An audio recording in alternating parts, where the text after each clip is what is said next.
You're listening to PetLifeRadio.com.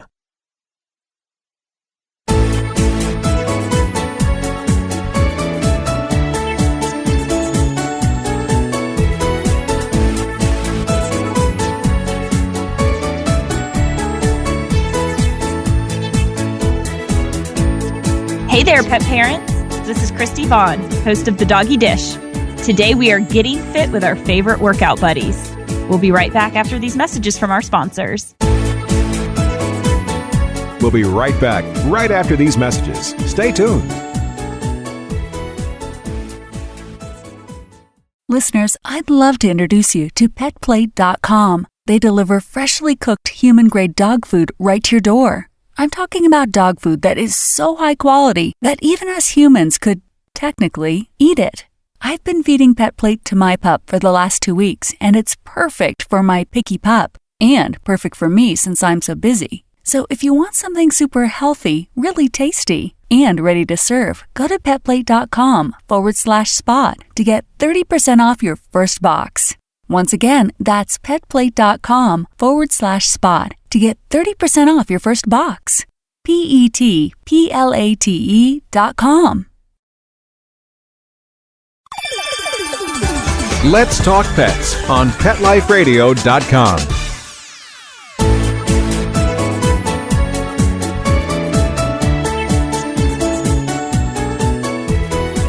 Welcome back to the Doggy Dish on Pet Life Radio. I hope most of you out there are able to enjoy the warmer weather finally. I know some of you are still stuck in winter mode with snow on the ground. I've seen the pictures. I'm not amused by it, and I'm sure you are not either.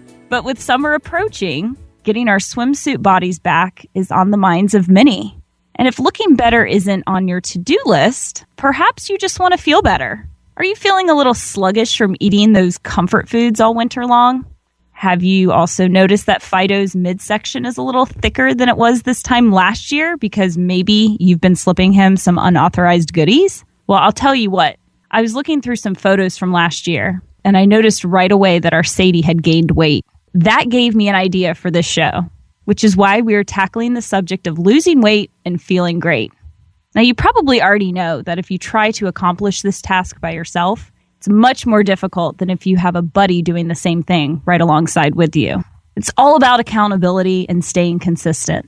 And if you don't have a human partner to help hold you accountable, then why not ask your furry family member for their help? Now, you're probably wondering, how could they possibly help you be healthy?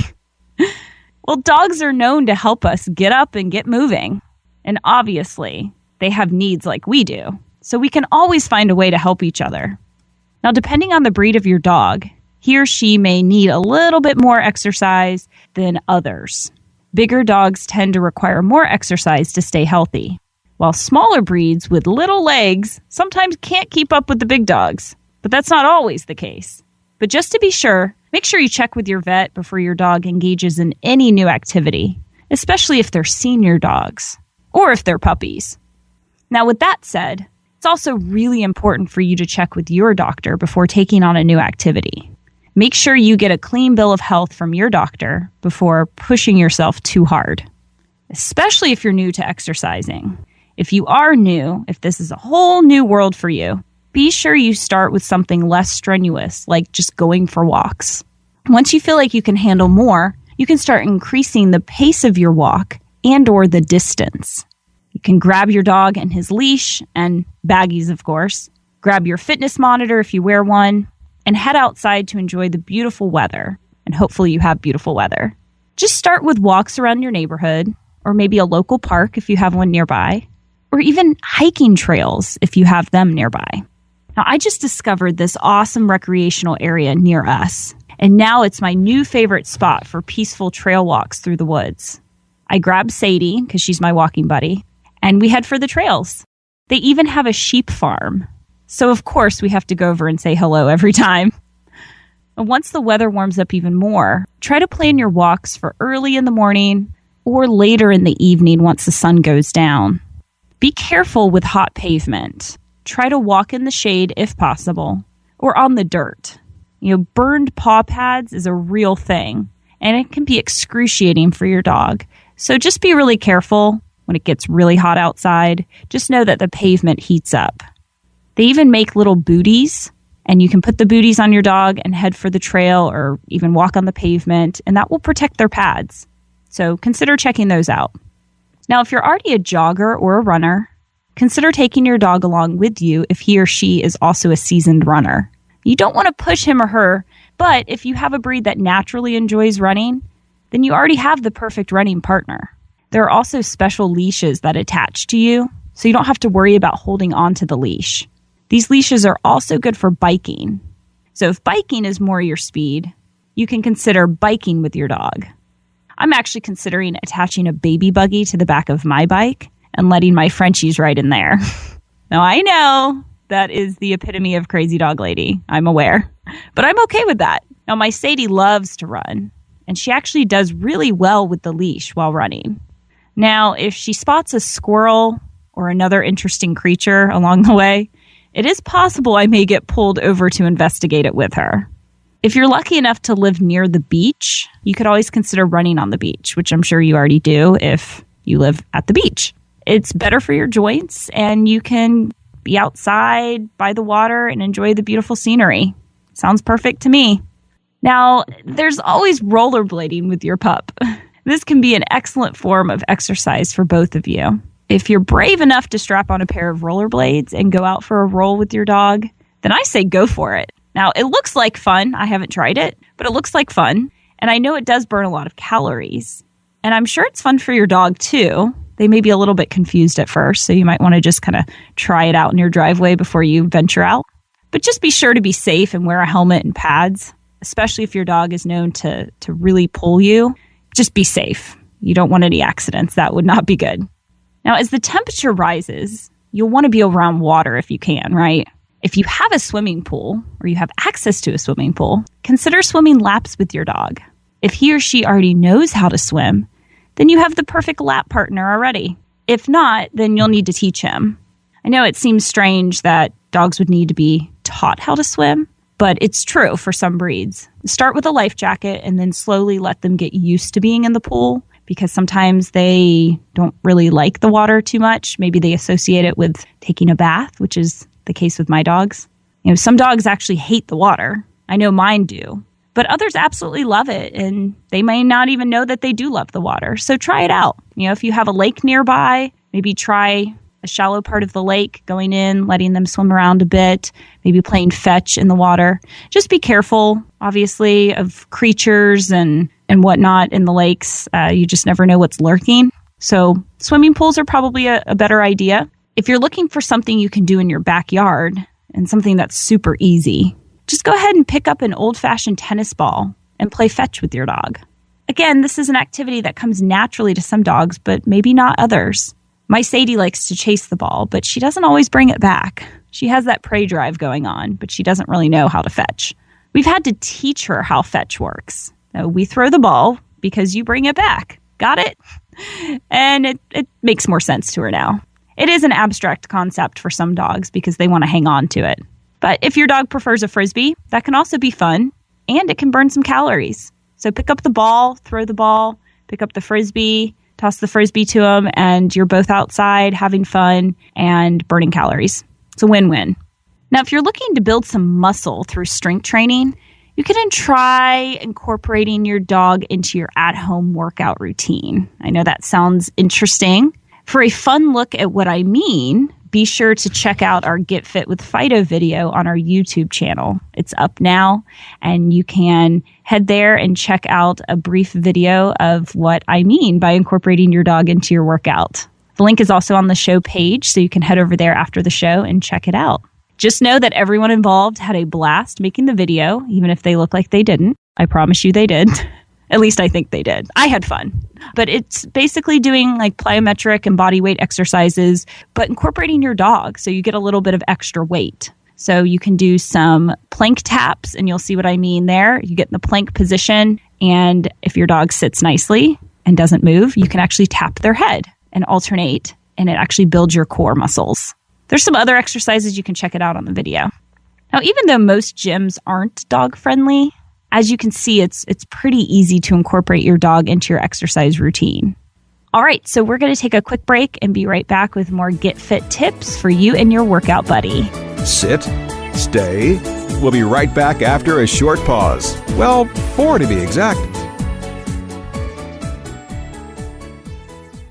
He was malnourished and emaciated. Constant scratching and just being unpleasant. He was shedding excessively. He was losing his fur. Franklin was rescued from the streets of Los Angeles. Bear was a rescue from the same shelter in Kansas City, Missouri that I got JJ the Terrier. I found his raw meat diet, which is raw meat, eggs, rice, and Dinovite and Lico Chops. His omega-3 supplement on Dinovite.com. DINOVITE.com. I've got my ground beef, the Dinovite, and I just mix it all together with the eggs and the shells. Franklin, he's thriving. His coat is soft and shiny. He's shedding much less. They're much happier. Their coats are better. Their behavior, especially their behavior, is better.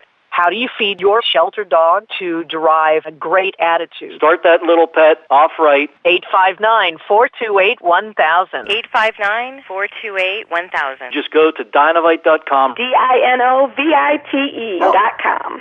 I love cleaning the litter box, said no one ever. Luckily, there's World's Best Cat Litter, the litter that promises less mess with less litter. Only World's Best Cat Litter uses the concentrated power of corn to quickly trap odors in tight clumps. And quick clumping means you never have to chisel or scrape the box. Less cleanup with less wasted litter? That's a litter bit amazing. Save $2 on World's Best Cat Litter. Visit www.saveonworldsbest.com.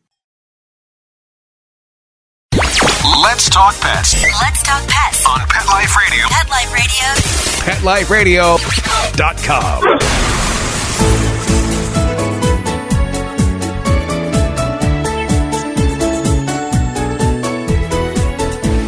Welcome back to the Doggy Dish on Pet Life Radio. Now, before the break, I shared some dog-friendly fitness activities for you to try with your favorite workout buddy. There's a little something for everyone, no matter your level of fitness. If you're a beginner or you're more advanced, there is something for everyone. Now, the following activities are dog-friendly, just to recap what we talked about, and they will help you get in shape, no doubt. We talked about hiking, walks around the neighborhood if you're more of a beginner, running or jogging, biking with a special leash attached to you and your dog, rollerblading, swimming, throwing or chasing a ball, throwing the frisbee, and then also strength training at home. And make sure you check out the video for that. Now, we all know that what you eat is just as, if not more, important as getting your daily exercise in. The old saying is 30% gym, 70% kitchen. So let's talk about changing your food habits alongside your dog's. Now, I'm not going to lie. It takes a lot of willpower to make the conscious decision to eat healthy, right? And I like to avoid the word diet because diets don't work. You truly have to make it a habit, and then it becomes a lifestyle. So if you do this alongside your dog, they're like your accountability buddy. So it makes it a little bit easier.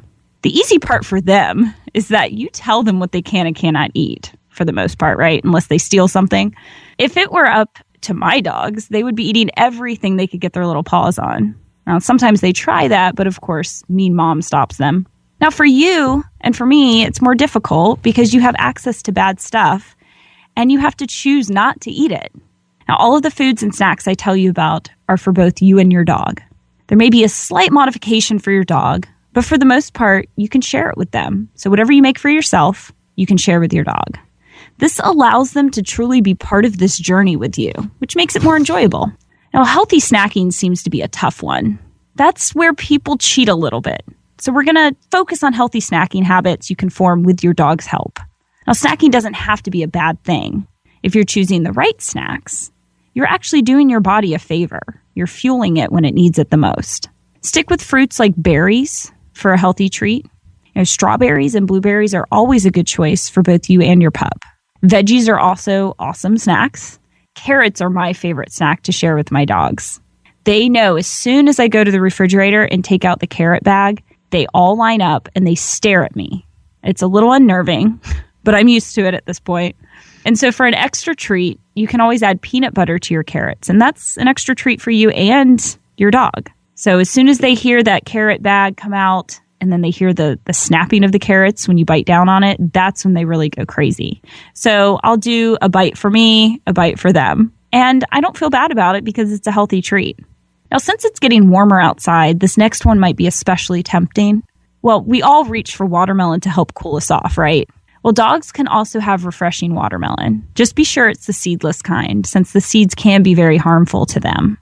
All you need for this is seedless watermelon and a cookie cutter. Okay, I think the bone cookie cutter is especially cute. But once you slice your watermelon, or if you purchase the pre-sliced kind, which is even easier, simply cut out shapes using that cookie cutter, and then you have a fun and very simple way to hydrate your pups. And you can eat them too.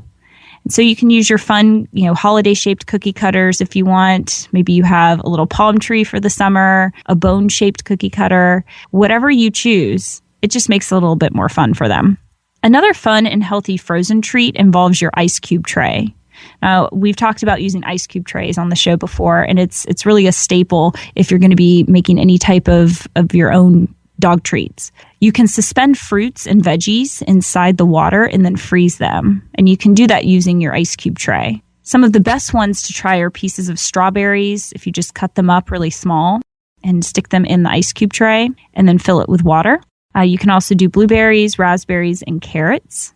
Hey, anything else you can think of that would be a dog-safe fruit or veggie, you can cut it up and put it in the ice cube tray. You could even do green beans. You could do any type of fruit or veggie. You can freeze it for a few hours or stick it in there overnight and then pop each cube out and then serve. And it's just a fun way for them to stay hydrated. And obviously, they're licking the ice cube or sometimes actually chomping down on it to get to the little treat inside. So they know there's something in there, trust me. They're trying to get to it. So they're going to lick it until that comes out. And it's also a great way to keep them occupied. It's like a puzzle, kind of gets them in shape mentally as well. The next one is a show favorite. Okay, we've talked about this one before. I just want to remind you of it. Still involves the ice cube tray. You can mix low-fat plain yogurt with any of the fruits or veggies we just talked about and then freeze it. So instead of using your water to fill up the veggie trays, you're actually going to put the fruit or veggie in there plus the yogurt. Okay, it just adds a little something else for them. And yogurt is really great, very healthy for them. You can also consider using low-sodium chicken broth instead of the yogurt. You can choose your base, choose your fruit or veggie, freeze, and then they can enjoy it. So you can mix it up. You can experiment, try with different types of bases, and then see what they like the most. It's that simple, and it will keep everyone cool and satisfied. Now, a favorite snack for the carnivores out there. You didn't think I was going to forget you, did you?